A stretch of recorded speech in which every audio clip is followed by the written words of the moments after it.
We're going to go over splicing a 22 gauge 2-conductor cable with a shield. These cables are ubiquitous in automation and control systems. It's used for sensors, relay circuits, and communications networks. First, we'll strip back the jacket of the cable and remove the foil shielding. Some cables will also have a string in here. You'll want to use a specialized cable stripping tool as it'll leave a nice clean cut.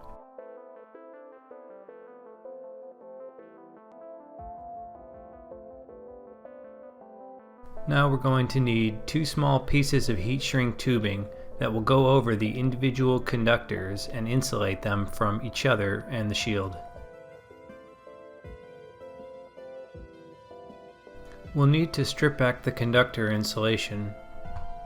We want to have a comfortable amount to work with, maybe about 1/2 inch or so.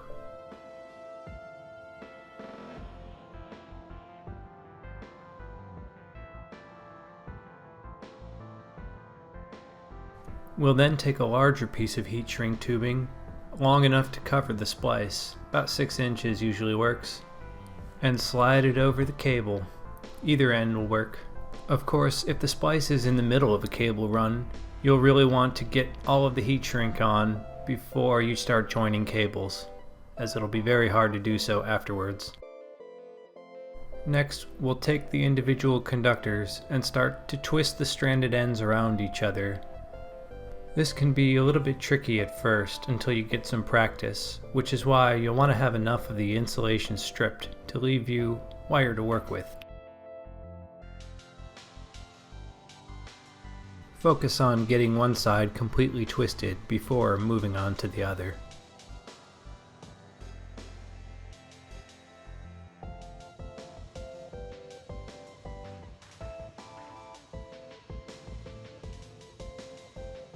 Make sure the conductors are separated as much as possible to allow for easier soldering. You'll want to make sure the soldering iron is hot enough that it melts the solder on contact and the solder sits on the tip and does not bead up and roll off.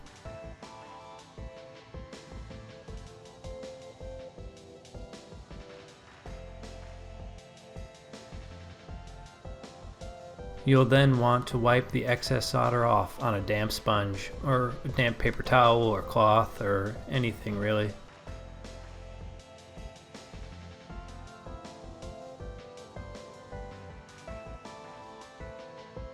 When joining the wires, you'll want to dab a little bit of solder on the tip of the iron and hold that to the bottom of your joint.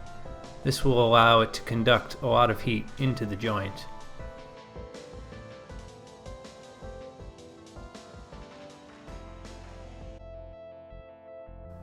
You don't want to melt the solder over the joint, but rather allow it to melt and be pulled in. You really don't want to contact the solder with the soldering iron directly. Try to use only as much solder as is necessary.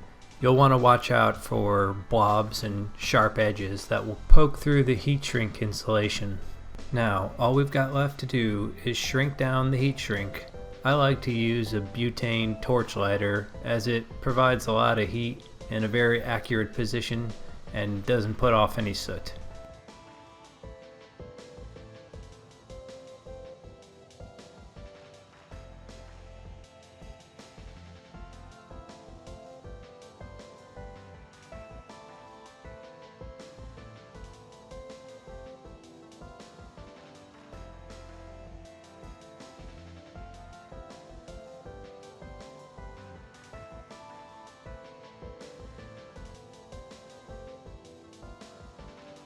Make sure to apply a small portion of heat shrink tubing to the end of the cable.